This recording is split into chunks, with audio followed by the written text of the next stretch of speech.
Olá, sejam muito bem-vindos a mais um episódio do BRM News, o seu podcast diário que compila as principais notícias sobre negócios, inovação, tecnologia e economia dos mercados regionais brasileiros. Eu sou o Lucas Comarello, estou com meu colega Renan Torres aqui hoje. Olá, Lucas, olá para quem nos acompanha, e hoje falaremos sobre a nova fábrica da Suzano em Aracruz, que consolida o Espírito Santo no mapa estratégico da companhia. Falaremos também sobre o salto da produção industrial capixaba em agosto, o avanço da Certificafé no agronegócio, a força das importações de veículos e aeronaves, além do cenário internacional marcado pela escalada da guerra comercial entre Estados Unidos e China e o desdobramento disso tudo em Brasília. E a gente começa falando de investimentos no Espírito Santo. A Suzano inaugura em novembro uma fábrica de papel tixo em Aracruz, com um aporte de 650 milhões de reais. E essa unidade fecha um ciclo de integração industrial e logística que vai do cultivo de eucalipto até a exportação pelo porto. A planta terá capacidade de 60 mil toneladas de papel tixo e 30 mil toneladas de produtos como toalhas e papéis higiênicos. E o projeto é muito mais do que apenas expansão de capacidade. Ele traz automação de origem italiana, redução de emissões e menor consumo energético.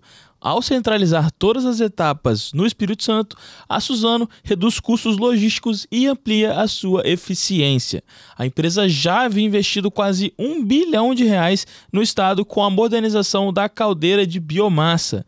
Segundo a direção da empresa, a nova fábrica nasce com vocação para crescer e reforça a posição do Espírito Santo como polo estratégico no setor. E não é só a Suzano que reforça o peso da indústria no estado. Os dados do IBGE mostram que a produção industrial capixaba cresceu 15,3% em agosto, na comparação com o mesmo mês de 2024, enquanto a média nacional caiu de 0,7%. A indústria extrativa foi a grande responsável, com destaque para a FPSO Maria Quitéria, lá no campo de Jubarte, que sozinho responde por 54 mil barris de petróleo e quase 2 milhões de metros cúbicos de gás por dia. Mas nem todos os segmentos acompanharam esse movimento. A indústria de transformação caiu 3,6%, com retração em minerais não metálicos e metalurgia. Em contrapartida, alimentos, papel e celulose registraram alta. No acumulado do ano, o Espírito Santo continua líder nacional, com 6,1% de expansão. Esse dinamismo também reflete no mercado de trabalho. Foram mais de 900 vagas abertas em agosto e quase 20 mil no ano. Ainda assim, os economistas já falam em sinais de desaceleração diante dos juros elevados, hoje em 15% ao ano. E outro destaque vem do agronegócio. A startup capixaba Certificafé foi premiada em São Paulo como uma das soluções de tecnologia mais admiradas do setor. A empresa já atende mais de 27 mil propriedades rurais, com foco na certificação digital de boas práticas agrícolas. Essa atuação reduz custos, agiliza auditorias e conecta produtores a mercados mais exigentes, especialmente no exterior. E falando de comércio exterior, as importações movimentaram mais de 3,6 bilhões de dólares no Espírito Santo entre janeiro e agosto desse ano. O estado se consolidou como porta de entrada de veículos e aeronaves de alto valor. Os híbridos plug-in lideraram, somando 1,4 bilhão de dólares, seguidos pelos veículos a diesel, elétricos e híbridos convencionais. Além disso, aeronaves executivas e comerciais alcançaram cerca de 850 milhões de dólares no período. E não para por aí. Também se destacaram as importações de rolha betuminosa, em mais de 500 milhões de dólares, e de máquinas e equipamentos de construção que superaram 300 milhões de dólares. Esse perfil reforça o papel do Espírito Santo como um hub logístico nacional. E no campo regulatório, a ANTAQ, que é a Agência Nacional de Transportes Aquaviários, publicou um novo entendimento sobre cobranças de demurge e detention. A partir de agora, só será legítima a cobrança quando o atraso for responsabilidade do usuário, com problemas de documentação ou decisão comercial. Quando o atraso decorrer de falha no transportador ou do terminal, a cobrança será considerada indevida, abrindo inclusive espaço para ressarcimento. Especialistas avaliam que essa mudança reduz a insegurança jurídica e pode diminuir o número de disputas judiciais no setor marítimo. E também tivemos novidades no setor público. O Espírito Santo foi o primeiro estado a aderir ao programa Contrata Mais Brasil. A Aderes já fez a primeira contratação por meio da plataforma, trazendo um microempreendedor local para serviços de manutenção.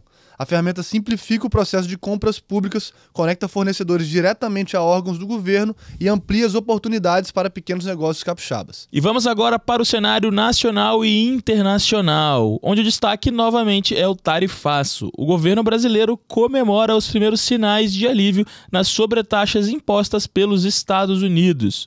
Já houve suspensão total para celulose e ferro-níquel e reduções em madeira e móveis. A expectativa é que o presidente Lula e Donald Trump, presidente americano, se encontrem no final do mês na Malásia para ampliar esse diálogo. Mas, ao mesmo tempo, a tensão comercial entre os Estados Unidos e China voltou a crescer. Trump anunciou tarifas de 100% sobre produtos chineses a partir de novembro, enquanto Pequim restringiu exportações de terras raras essenciais para setores de tecnologia e defesa. A disputa reacende riscos de escala global, embora o próprio Trump tenha adotado dias depois um tom mais conciliador, dizendo que os Estados Unidos querem ajudar e não prejudicar a China. E o Brasil, nesse contexto, aproveita o espaço deixado pela soja americana no mercado chinês. A super safra de 2025 deve levar nossas exportações a 110 milhões de toneladas. Esse movimento repete o de 2018, na primeira guerra comercial, e reforça a posição do Brasil como a maior potência mundial da soja. Além disso, gargalos logísticos começam a ser atacados com novos investimentos em portos e ferrovias, o que pode consolidar essa vantagem no longo do tempo. Ainda no cenário interno, o governo federal precisa lidar com um rombo de 46 bilhões de reais até 2026, após a rejeição da MP, que aumentaria os impostos. Entre as medidas estão o estudo de tributação retroativa de apostas esportivas e a limitação das compensações tributárias de grandes empresas. No curto prazo, o Ministério da Fazenda avalia ampliar o bloqueio de despesas já existentes, o que deve afetar emendas parlamentares. Por outro lado, na semana passada, o governo anunciou um pacote de crédito imobiliário que pode movimentar mais de 35 bilhões de reais.